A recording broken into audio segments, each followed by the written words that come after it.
Hey there folks, I'm Mark, in affiliation with Spectrum Pulse, and for the rest of the holiday season it looks like we've got Roddy Ricch and the return of Morgan Wallen. So it's Billboard BREAKDOwn. I don't remember. So I reckon we probably got maybe 1 week of this left in terms of holiday dominance, which incidentally is why this video is a day late. Roddy Ricch is a story this week, but also less of one than you might think, especially in comparison with a very questionable high debut and even more holiday music that's hitting the Hot 100. And then from there, maybe a breather? I sure as hell wouldn't complain about that, at least on my end, given what I've got to get out for the rest of the year. But you know, if you want to take a look at our top 10, look, the entire top 4 is holiday music and is well entrenched thanks to streaming. All I Want for Christmas Is You by Mariah Carey at number 1, Rockin' Around the Christmas Tree by Brenda Lee at number 2, Jingle Bell Rock by Bobby Helms at number 3, and A Holly Jolly Christmas by Burl Ives at number 4. It's all so dominant that despite Adele ruling radio with Easy on Me, she can't rise above number 5, even with a good sales week. Then we got another 3 holiday songs. It's the Most Wonderful Time by Andy Williams at number 6, Last Christmas by Wham at number 7, and Feliz Navidad by Jose Feliciano at number 8, which pushes back Stay by the Kid Laroi and Justin Bieber down to number 9, basically just riding its radio behind Adele, but considerably weaker sales. And to hold up the rear, one last Christmas song with Sleigh Ride by the Ronettes. Fun stuff. Makes the Hot 100 so interesting right now, right? Well, you know what? It certainly does give us a healthy suite of our losers and dropouts, where we actually had some pretty big ones in the latter category, with Cold As You by Luke Combs, You Right by Doja Cat and The Weeknd, Essence by WizKid featuring Thames and Justin Bieber, and Kiss Me More by Doja Cat and SZA. And the Christmas influx here has actually pushed a lot of our losers down here too. First coming in with the album bomb from the late Juice WRLD, with Burn coming in at 74, Wander to LA with Justin Bieber at 87, and Already Dead at 88. Then we get the continued losses for My Universe by Coldplay and BTS at 84, and I Hate You by SZA at 42, and then the rest look kind of more like just established songs that are getting elbowed back maybe for a short time because of the time of year. Yeah, I don't expect Knowing You by Kenny Chesney to really hold on in 99, but when we also got Way Too Sexy by Drake featuring Future and Young Thug at 58, One Right Now by Post Malone and The Weeknd at 50, Fancy Like by Walker Hayes at 45. Hey, I didn't say they were all good songs. A, B, C, D, E, F, U by Gayle at 27. Need to Know by Doja Cat at 24. Shivers by Ed Sheeran at 23. And Industry Baby by Lil Nas X and Jack Harlow at 22. I mean, come on. Some of these are going to rebound. And a lot of this, it's been triggered by the returns of still more holiday music. Jingle Bells by Frank Sinatra at 33, Please Come Home for Christmas by the Eagles at 40, Santa Claus Is Coming to Town by the Jackson 5 at 41, Lil Saint Nick by the Beach Boys at 43, Deck the Halls by Nat King Cole at 46, Have Yourself a Merry Little Christmas by Michael Bublé at 47, and of course, the perennial holiday standard Life Goes On by Oliver Tree at 81. Obviously, it's here because of the remix. And it impacted a lot of our gains here this week too. Off the return, we had You're a Mean One, Mr. Grinch by Thurl Ravenscroft at 34. Off the debut, we had Santa Baby by Eartha Kitt up to 35. And then across our gains, we had Merry Christmas by Ed Sheeran and Elton John at 55. Christmas Tree Farm, Old-Timey Version by Taylor Swift at 62. Pick Out a Christmas Tree by Dan and Shay at 63. And that god-awful cover of I'll Be Home for Christmas by Camila Cabello at 71. Also, For Tonight by Giveon got a mild boost to 81, but given the song's stylism and kind of old-fashioned approach, you could kind of nudge it under the holiday banners too. I see that might be part of the marketing, and that creates the open question of what can actually debut against this, because it wasn't like Roddy Ricch got a proper album bomb coming through this week, so what happened here? Well, number 97, Do It To It by Acraze featuring Cherish. All my ladies, pop your backs with it. Ladies, drop with it, lean with it, rock with it, snap with it. All my ladies, pop your backs with it. I I've known this was on the horizon for a decent bit. Probably not a good sign when the associated buzz behind a new EDM song is also that it really sucks. So, okay, what did we get with this? Alright, context. Acraze is a DJ who remixed the original 2006 Do It To It by the R&B group Cherish featuring Sean P. of Youngbloods. Their biggest hit, and a song that, to be frank, I didn't like 15 years ago. The vocals felt like a low-rent Sierra riff, the synth and cheap production have aged really badly and they weren't even good then, and the lyrics were more extended references to better songs rather than giving the group any sense of distinctive identity. So naturally, what you want to do is suck away any of the old crunk and R&B swagger from the song, pitch down the vocals into a formless haze of synth and reverb, and yet somehow still feel as stiff and undercooked as the original. Seriously, I don't care for this remix at all, but I gotta say, it's kind of impressive how it has so many of the same problems as the original, down to feeling derivative as all hell and really cheap without any of the punch of those who can do this better. And I mean, sure, you got rid of Sean P., but if this is all that you got to replace it, even off of nostalgia, I am not won over. It sucks. Next. Number 95, Thailand by Roddy Ricch. My niggas hot like some cayenne, sitting in your throat. They spend $250,000 in a private just for the show. Shawty gon' call a nigga your highness, cause we fuck on the low. The song right after the album opener on Live Life Fast, and arguably the first sign that things were going to go downhill for this project. The lead and bass swamping out any vestige of a guitar melody with the stock fizzy trap beat, and placing all the emphasis on Roddy Ricch's extended flexing, where outside of the slightly more melodic hook, his flow feels painfully stale. Yeah, there's a cool string switch up at the very end. You couldn't have integrated this after the first verse onto that hook, and then built beyond an outro that shows all the promise that's not being spent. And why do you want to compare yourself to being a king on the chessboard, Roddy Ricch? It's one of the most ineffectual pieces. I mean, I'm not saying this is precisely bad. For what it is, the hook mostly works. It's fine. And with this Roddy Ricch album, it could easily get worse.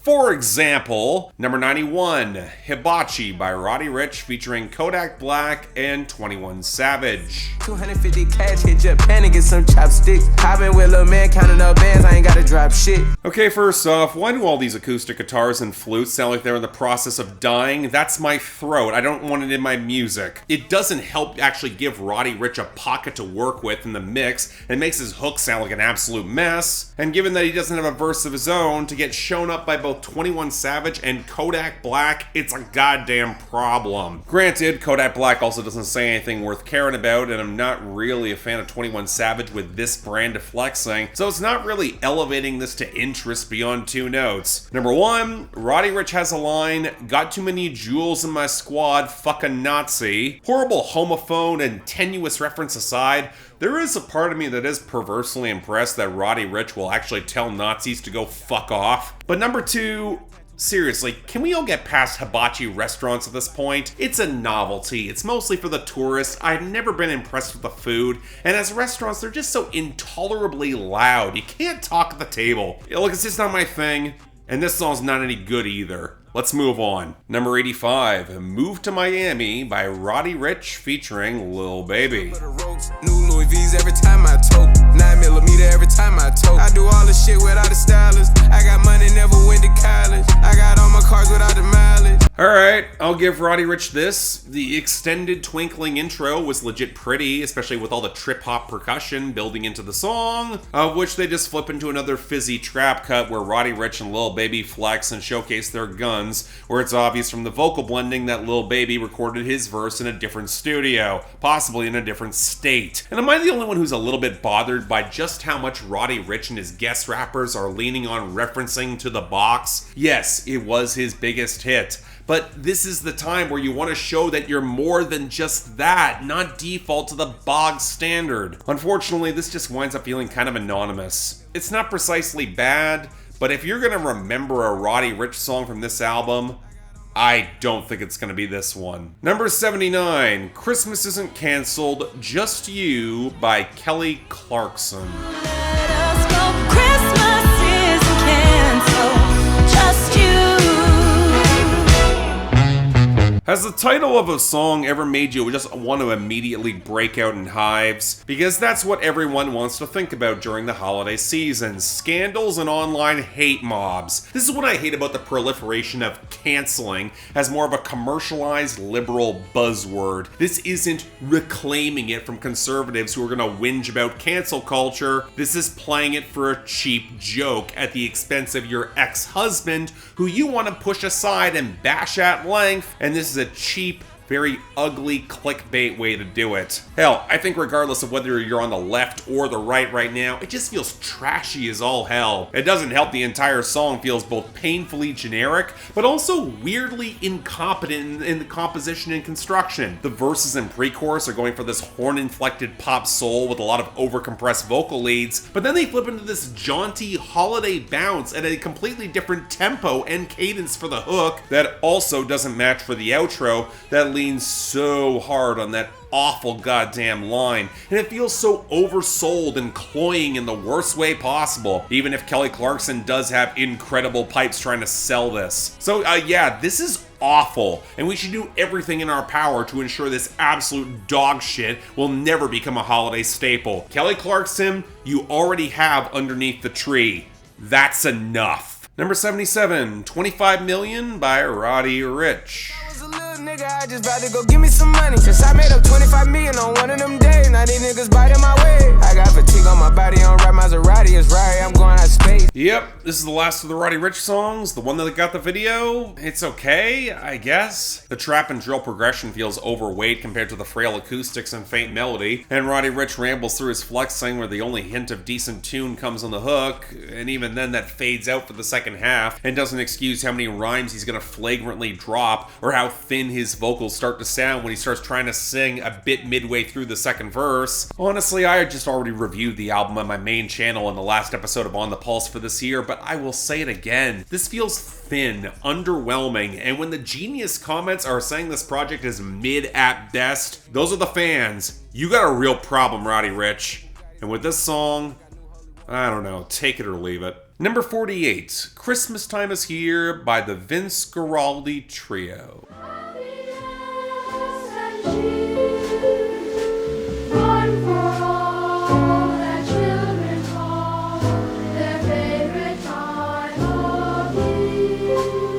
Okay, so this is interesting. There are two old Christmas songs that charted this week, and they're both from the Charlie Brown Christmas special from 1965, with this being one of the more recognizable ones that's been covered by everyone, from Mariah Carey and Josh Groban to Brett Eldridge and Mark Kozlek.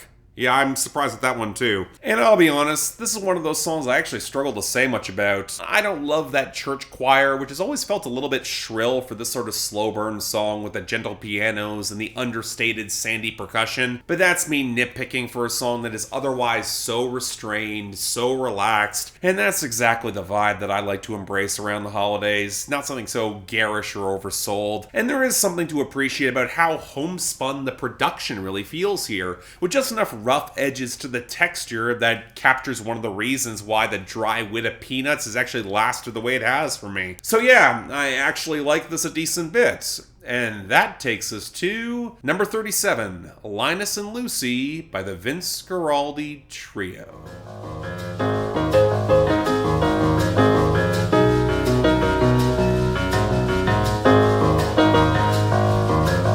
The funny thing about this gentle piano instrumental is the once again sandy percussion is that it becomes such a recognizable part of this Christmas special. It actually became the introduction to every Peanuts TV special until Vince Guaraldi's death in 1976. To some, it's the franchise's de facto theme song, a sort of gentle, shuffling piano number that's so instantly recognizable in how its staccato progressions play across the movements of smooth jazz with a lot of sly complexity. And as someone who's always been really fond of this franchise, yeah, I have no idea how much I would associate it with Christmas, but it's a really sweet little instrumental number that I absolutely like. Now, sit down and listen to it beyond just the first couple of bars. You'll be surprised just how many interesting turns this song takes. So yeah, it's great.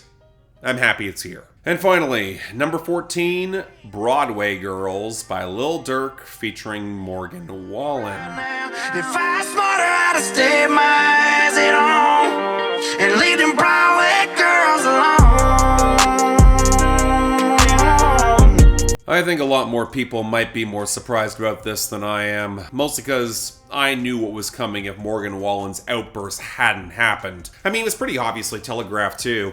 Dangerous, the double album, had all the murky trap crossover moments built in. There were multiple rappers in the new school who were fans of his music, including Lil Durk. The remixes, they could have ruled 2021. But it looks like someone in their camps dusted off that marketing plan, and with the might of all the sales behind them, here we go, and oh wow, this sounds awful. This is another case where you can tell that neither of them were in the same studio to mic their vocals properly, and Morgan Wallen's twang has always felt a little bit oversold, but here with the vocal fry, he's in his vocal cords, he sounds shredded in a really unflattering way. That's coming from me, and doesn't really match the cleaner auto-tune fidelity of Lil Durk whatsoever. Then there's the reference points. I get trying to paint the setting for the Broadway strip in Nashville, but Lil Durk keeps referencing pop stars, and you can tell he's trying to play into what he thinks the country vibe is, and it just feels awkward. It doesn't fit, especially in both cases. I'm not especially picking up on what makes these Broadway girls so dangerous. Unless, of course, you're expected to be reminded of another night that Morgan Wallen probably should have just stayed home. And that's not leaning into it in a way that I would advise. Also, and this is a minor thing, the production's not any good either. The rickety trap percussion, the haze of liquid guitar, it feels way too spare and only exposes how rough Morgan Wallen's vocals sound, and how they just do not match with Lil Durk or any of the backing vocals with more auto-tune. So in the end, the industry seems to have decided that Morgan Wallen has done his penance and he's gonna be a superstar again whether we want it or not. And whether you've forgiven him for his outburst or not, that's a personal judgment call, and I have opinions on that, not gonna get into it now. But if he's looking to make his comeback with this, yeah, okay. Let's all move on. And that was the week. Man, not a good one by any stretch, where I'm pretty much giving the Vince Guaraldi trio the best entries by default, with Linus and Lucy is winding up the best of the week, and Christmastime is here as the honorable mention. But for the worst, oh my god, a lot of options here. But the one that probably pissed me off the most was Christmas Isn't Cancelled, You Are by Kelly Clarkson, followed by Broadway Girls by Lil Durk featuring Morgan Wallen as a dishonorable mention. You got off lucky, Roddy Ricch and Acraze. I'll say that. Next week, well, you know, the fallout for whatever manages to return or survive as the holiday season begins to wind up, that's going to be interesting to see. Stay tuned for that. But until then, I'm Mark. You're watching Billboard Breakdown, affiliated with Spectrum Pulse. And I'll see you next time.